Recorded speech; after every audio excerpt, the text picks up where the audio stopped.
Hi everyone, this is robin और एक बार फिर से मैं आप सभी का स्वागत करता हूं हमारे इस प्लेटफॉर्म पे जहां पर फिलर्स यानी कि फिल इन द ब्लैंक्स के किरण पब्लिकेशन को रेफरेंस लेते हुए ये हमारा होगा सेकंड पार्ट। आपने बोला था नंबर ऑफ क्वेश्चंस को इंक्रीज़ कीजिए, तो मैंने कुछ नंबर ऑफ क्वेश्चंस अपने इस पार्ट में इंक्रीज़ करने की कोशिश करी है। आपको क्या काम करना है, आपको फिल इन द ब्लैंक्स में अटेम्प्ट करना है। ये जो आपके यहाँ पर क्वेश्चंस होंगे आप उनको भी अटेम्प्ट करेंगे। थोड़ा कोशिश कीजिए कि जब भी हम किसी फिलर को अटेम्प्ट करते हैं ना, तो आपको ज़रूरी होता है कि आप उस सेंटेंस के आइडिया को समझने की कोशिश करें कि भाई किस तरीके की बातें या किस तरीके की लैंग्वेज आपकी उस सेंटेंस में यूज़ करी गई है। क्योंकि जब तक आप उसके सेंस को नहीं समझेंगे, उसको पकड़ेंगे नहीं, तब तक आप थोड़ा सा आइडिया में पीछे रह जाएंगे। तो कोशिश कीजिए कि सेंटेंस आपसे कहना क्या चाहता है और वहाँ पर आपको किस ऑप्शन में चाहता है कि आप सही ऑप्शन मार्क करें। ये कुछ मेरे बारे में जानकारी। My name is robin. चलिए स्टार्ट करेंगे हमारे इस फिलर्स के सेकंड पार्ट का पहला क्वेश्चन। तो देखिए आपको दिया गया है that story would make a good subject a novel. Sentence का आइडिया सेंस आपको समझना है। क्या आपसे सेंटेंस कहना चाहता है? सेंटेंस ने आपसे कहा कि जो स्टोरी है वो क्या करेगी, एक कुछ अच्छा इंप्रेशन डालेगी उस तरीके से इस नोवेल पर। That story would make a good subject, यानी कि जो आप बात कर रहे हैं ना इस स्टोरी की, कि भाई इस स्टोरी को मुझे रिलेट कराना है इस नोवेल से, तो किस तरीके का मेरा सब्जेक्ट अपने साथ वैल्यू लेगा यहाँ पर, तो ये लेगा आपका कुछ इस तरीके की वैल्यू जो आपका इस सेंस को कंप्लीट कराएगा, जो कि कराएगा आपका फॉर प्रपोजिशन। सब्जेक्ट और इसके साथ आप यहाँ पर यूज करेंगे फॉर, क्योंकि आपने क्या किया है, इस स्टोरी को सीधे सीधे रिलेट करने की कोशिश करिए इस नोवेल से, किस सेंस में कि आप एक अच्छा सब्जेक्ट अपनी इस नोवेल को प्रोवाइड करा पाएंगे।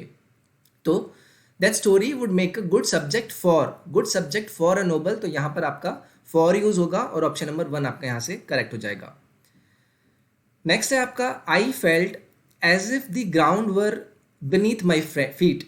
तो देखिए आपने भी सुना होगा कि मुझे ऐसा लगा कि मेरे पैरों के नीचे से जमीन क्या है, खिसक गई है। तो खिसकने की वैल्यू क्या लेता है आपका, कौन सा सेंस लेता है? स्लिपिंग। तो आई थिंक यहाँ पर काफ़ी लोग इसे सही कर देंगे। स्लिपिंग का आपको मतलब पता है, सिंकिंग मतलब डूब जाना किसी चीज़ का, स्मैशिंग मतलब किसी चीज़ को स्मैश करना, क्रम्बलिंग मतलब आपको अगर क्रम्बलिंग का मैं आइडिया देने की कोशिश करूँ तो ये थोड़ा सा ढहने की बात करता है कि कोई चीज़ ढह गई, दीवार होती है वो ढह गई। तो ये तो ऑब्वियसली आपका ज़मीन नीचे से ढहती नहीं है, वो स्लिप होती है। तो इसलिए आपका ऑप्शन नंबर 1 आपका यहाँ से करेक्ट हो जाएगा। नेक्स्ट है आपका the furniture to be delivered today. तो देखिए यहाँ पर आपको थोड़ा सा सेंस लगाना होगा कि जो दी फर्नीचर मैंने यहाँ पर यूज़ किया है ये क्या है। फर्नीचर आपका एक अनकाउंटेबल नाउन होता है और हमेशा आपको क्या करना होता है, अपने अनकाउंटेबल नाउन्स के साथ आपको यूज़ करना होता है सिंगुलर वर्ब। तो यहाँ पर सिर्फ इज आपको सिंगुलर वर्ब दिखेगा, आर हैव वर आपके प्लूरल वर्ब हैं। तो इसीलिए आपका हो जाएगा ऑप्शन नंबर 1 के the furniture is to be delivered today. तो यहाँ पर आपका ऑप्शन नंबर 1 करेक्ट होगा। नेक्स्ट है आपका in 10 years man will have probably learn to live long as a result of the advanced human genome research। तो देखिए मैंने आपसे कहा था कि आप सीधे सीधे ऑप्शन पर नहीं जा सकते जब तक आपको इस सेंटेंस का एक आइडिया और इसका सेंस नहीं पता है कि भाई सेंटेंस आपसे कहना क्या चाहता है। तो in what years, in other 10 years, इन रफली 10 years, इन प्रोबेबली 10 years या फिर इन अनदर 10 years। देखिए प्रोबेबली यहाँ पर फिट हो सकता था, लेकिन आप आगे अगर पढ़ेंगे तो आपको यहाँ पर भी प्रोबेबली नजर आएगा। लेकिन अगर आप अनदर यहाँ पर पढ़ते हैं तो अनदर का अर्थ क्या होता है, एक और, मतलब आने वाले 10 और सालों में जो मैन है वो क्या करेगा, ज़्यादा जीना सीख लेगा। क्यों? क्योंकि अभी के टाइम पर जो जीनोम रिसर्च है वो बहुत एडवांस हो चुकी है। तो यहाँ पर जो करेक्ट सेंस देगा वो देगा आपको अनदर और ऑप्शन नंबर 4 आपके यहाँ से करेक्ट हो जाएगा। नेक्स्ट है आपका my colleague has been a worker of the telephone department for the last 30 years।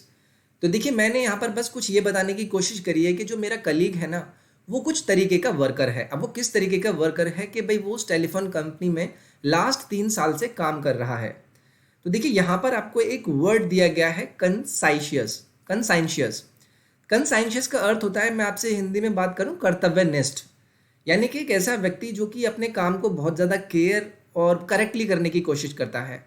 तो ऑब्वियसली से 3 साल 30 साल से वो काम कर रहा है तो बहुत ज़्यादा वो कर्तव्यनिष्ठ रहा होगा, अपने काम को लेकर सीरियस रहता होगा। तो यहाँ पर ये देखिए आपको यहाँ पर दिया गया है कंसाइशियस। इसका अर्थ क्या होता है, सतर्क रहना। तो सतर्क होके तो कर नहीं रहा होगा, ऑब्वियसली वो थोड़ा सा कर्तव्यनिष्ठ होगा, अपने काम को लेकर जिम्मेदार रहता होगा। तो इस वजह से आपका यहाँ पर ऑप्शन नंबर 2 करेक्ट होगा।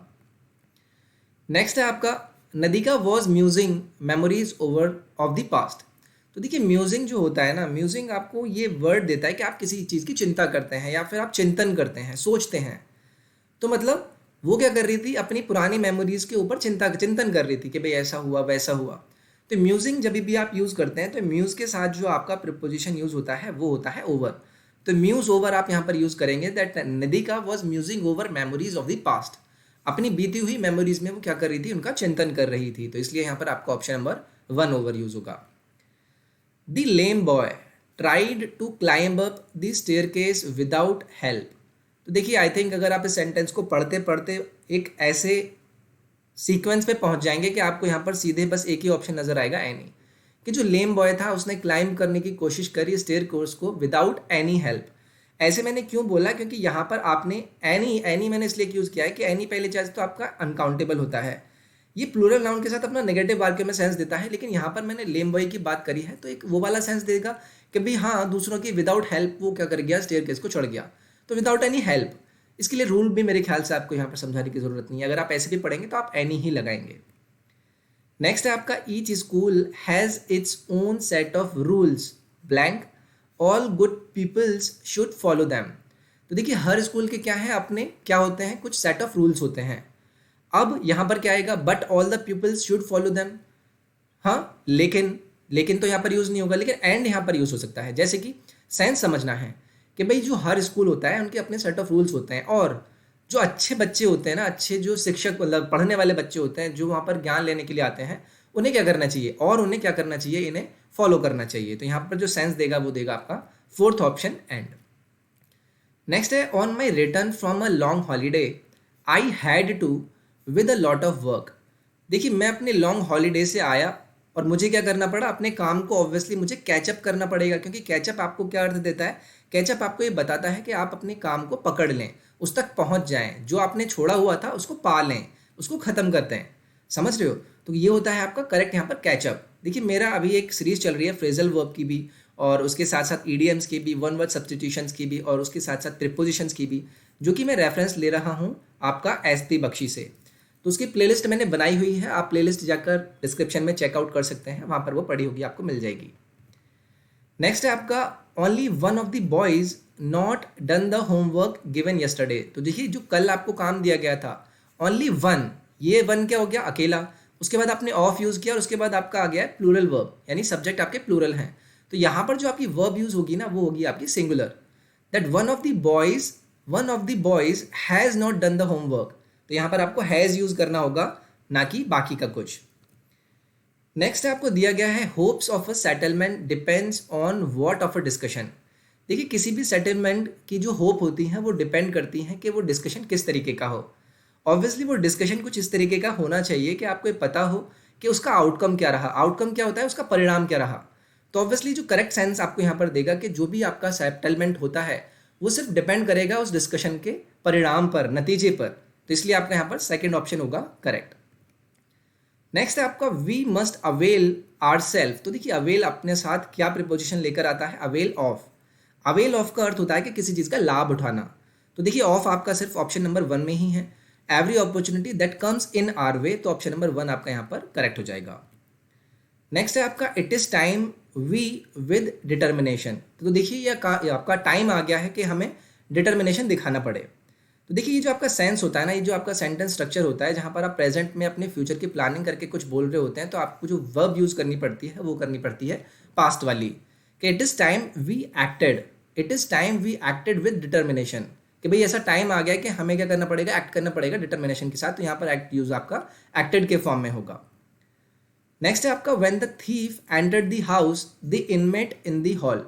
तो इनमेट्स वर स्लीपिंग। ऑब्वियसली आपका ऑप्शन नंबर यहाँ पर सेकंड हो जाएगा कि भाई जब वो चोर आपका एंटर किया घर के अंदर, तो जो आपके इनमेट्स थे, घर के अंदर रहने वाले लोग थे, वो हॉल में क्या कर रहे थे, सो रहे थे। तो वर आएगा, उसके साथ आएगा आपका वर प्लस आईएनजी यानी कि स्लीपिंग। नेक्स्ट आपका 700 man worked for 10 years to the Borobudur temple, I mean Borobudur, मतलब ये टेम्पल है, ठीक है। तो 700 लोगों ने काम किया लगातार 10 महीनों तक कि वो टेम्पल को क्या कर पाएँ। तो ऑब्वियसली टेम्पल को अगर आप रीस्टोर करना चाहते हैं, रीस्टोर का अर्थ क्या होता है, रीस्टोर का अर्थ होता है कि आप उसको वापस उसकी स्थिति में लौटा दें। तो यहाँ पर जो करेक्ट होगा वो ये होगा। रिवाइव तो आपका होगा नहीं। रिवाइव क्या होता है? रिवाइव आपको बता देता है कि किसी चीज़ को फिर से चालू कर दो। तो मंदिर मंदिर को तो दोबारा चालू करने की बात नहीं होगी, ना ही क्रिएट करने की बात कर रही है, ना ही यहाँ पर आपके गिव की बात हो रही है। रीस्टोर की बात होगी और रीस्टोर ही आपको बताएगा कि आप उसको पुरानी स्थिति में लाने की कोशिश